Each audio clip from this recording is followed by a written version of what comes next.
A hospital in Fall River 23% more than Rhode Island Hospital, when Rhode Island Hospital provides more and better services, as recognized by the Secret Service, which will take an injured president from Martha's Vineyard to the Rhode Island Hospital Trauma Center, flying right over St. Anne's Hospital in Fall River, yet Fall River gets paid more. It makes no sense. One committee is returning back from recess on this. Senator Whitehouse is recognized for questions. Thank you, Chairman. Mr. Secretary, I want to talk to you about Rhode Island. When you were last sitting there, here's what I said to you. I want to read it back to you because I want it to sink in. CMS has for years maintained a reimbursement system that the bureaucracy could never explain, never justify, that persistently pays Rhode Island providers less than neighboring Massachusetts and Connecticut providers, a difference of 23 and 26% in our regional healthcare market. Rhode Island's healthcare system is bleeding out because we aren't paid what neighboring hospitals and doctors are paid. And the one act that CMS took on this issue years ago was to make it worse. I raised that with you then. I've raised it since with Dr. Oz. I've raised it with CMMI Director Sutton. I would like to get action from CMS on that. One partial avenue of relief for Rhode Island is the AHEAD program. Rhode Island is a willing voluntary participant in the AHEAD program. Coming behind Rhode Island is Connecticut. What remains to be seen is whether the payment rates agreed to for Rhode Island will suffer the same discriminatory discount with respect to the AHEAD rates for Connecticut as Connecticut comes through. I've been able to get no assurances from CMS that they care one whit about this payment differential, or that they see AHEAD as a means of resolving this injustice. Mr. Kennedy, our healthcare system is teetering as a result of this. This is not a casual matter, and I would really like to see you and Dr. Oz and Mr. Dutton put your attention onto this Rhode Island problem. There is no conceivable justification for paying a hospital in Fall River 23% more than Rhode Island Hospital, when Rhode Island Hospital provides more and better services, as recognized by the Secret Service, which will take an injured president from Martha's Vineyard to the Rhode Island Hospital Trauma Center, flying right over St. Anne's Hospital in Fall River, yet Fall River gets paid more. It makes no sense, and it has to be resolved. The other problem that I mentioned to you is that I'm now in my 4th round of CMMI directors. It's bloody Groundhog Day, trying to get something done about how end-of-life patients are treated. I'm offering Rhode Island as a willing example of how we can do it better. It is idiotic and cruel to force a family to put their dying loved one through 3 days and 2 nights of a hospital before they can put him in a nursing home. It is equally ridiculous to not allow palliative and curative care to happen together.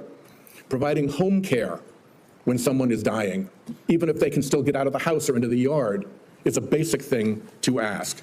And to have respite care be that somebody comes to the house instead of taking a dying family member to a hospital, that's not even respite. Every single one, Mr. Kennedy, of these waivers has been granted in the past by CMMS and other circumstances. All I want is for somebody to come and work out how we do this in Rhode Island. What is our patient base that we'll do this in, how we put the waivers together. To quote your CMS director, Mr. Oz, he said, "As we discussed in your office, we must re-examine how end-of-life care is addressed in this country." I'm offering Rhode Island as an example of how to make it better. I hope you will concede that right now it is not good. So Senator, I need you to respond to me. You guys know where to find me. I'm up in the Hart Building. Yeah. We've reached out, we've tried for meetings, and the progress in all 3 of those areas, fixing the payment gap, getting ahead balanced regionally, and following through on our desire to do good things, improving end-of-life care with waivers you guys have already granted, has gotten me so far no place. And forgive my impatience, a lot of it predates you. I put a hold on Biden nominees because I was getting jerked around by your bureaucracy. I'd like it to end and get some progress. Yeah, you know, Senator, you raised this during my confirmation hearing, and I said to you then, and you were very civil. You raised something that makes a lot of sense to the extent that we have the power to fix it at CMS. I'd like to do it. We've had the same kind of complaints from Vermont. But I said to you at that time, call me and let's come talk about this. You have my cell phone. You can call me anytime. I've never heard from you in 7 months. Call me up. I'd love to meet with you. I'll get Oz in the meeting. And, you know, what you're saying, particularly about at the end of life, it may be something we can do something about. I want to help, and let me know. We'll try. Forgive my frustration. You've got 30,000 employees. They could have reached out to me. They know where I live. Yes. What we just witnessed in that hearing room was not a routine policy disagreement or a polite exchange of talking points. It was a moment where the machinery of government collided head-on with lived reality. Senator Sheldon Whitehouse laid out in plain language what happens when bureaucratic formulas stop being abstract numbers and start determining who gets care, who waits, and who quietly suffers. He described a system where hospitals separated by a short drive are treated as if they exist in different universes, where Rhode Island providers are paid dramatically less than their neighbors despite delivering equal or better care.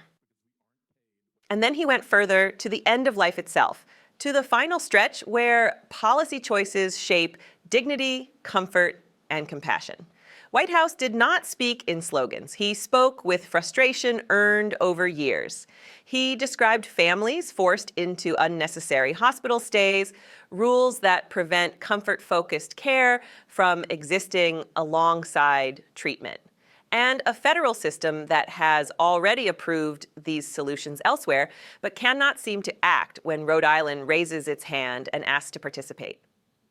His words carried the weight of repetition, the same letters written, the same meetings requested, the same promises heard, and the same silence returned. When he said the system was teetering, it did not sound rhetorical. It sounded like a warning. And then came the response, Robert F. Kennedy Jr., seated at the witness table, acknowledged the concerns and shifted the focus to process. He reminded the senator that he had offered his personal phone number. He said he had not received a call in 7 months. He expressed willingness to help, emphasized openness, and pointed to the limits of agency authority. On paper, it sounded reasonable. In the room, it landed differently, because what the exchange exposed was not just a missed phone call, but a deeper disconnect between institutional power and institutional responsibility. This is the quiet tension at the heart of modern governance.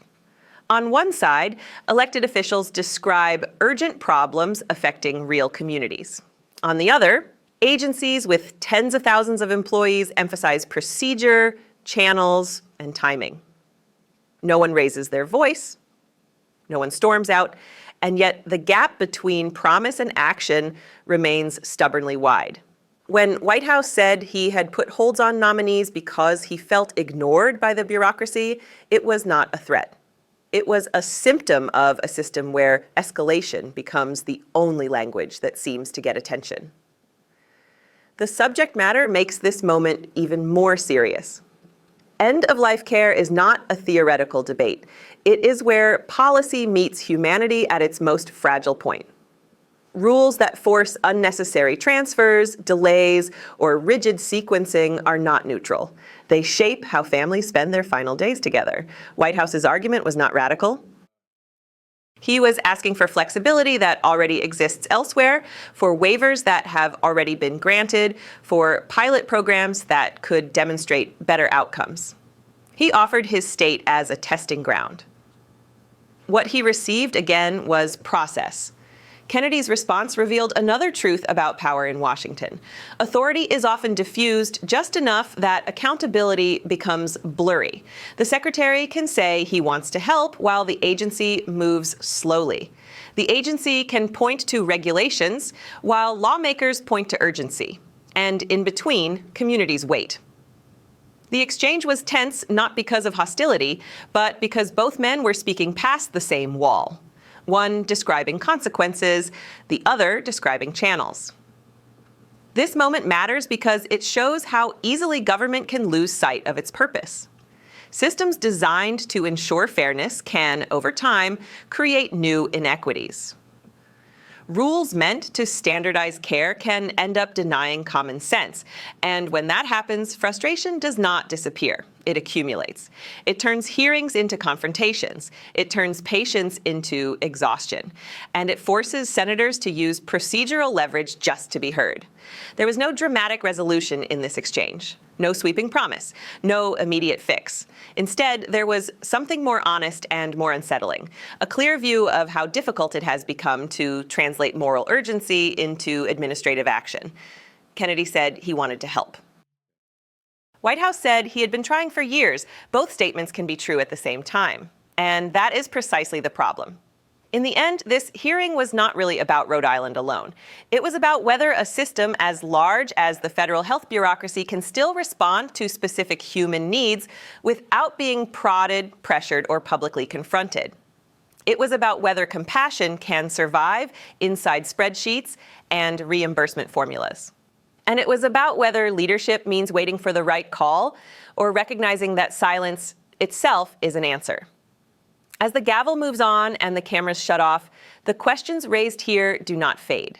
They linger in hospital corridors, in family living rooms, and in offices where decisions are delayed another week, another month, another year. Government is judged not by how many employees it has, but by how quickly and thoughtfully it responds when the stakes are this high. Moments like this are why oversight exists. They are why hearings matter, and they are why citizens must keep watching, listening, and demanding more than polite assurances. Because dignity, fairness, and care at the end of life are not favors to be granted. They are obligations to be met. If you believe accountability should not depend on frustration reaching a boiling point, stay engaged. If you believe government should serve people, not processes, support independent coverage. And if you want more clear-eyed reporting on moments like this, subscribe to Liberty Report USA and help us continue exposing the truth.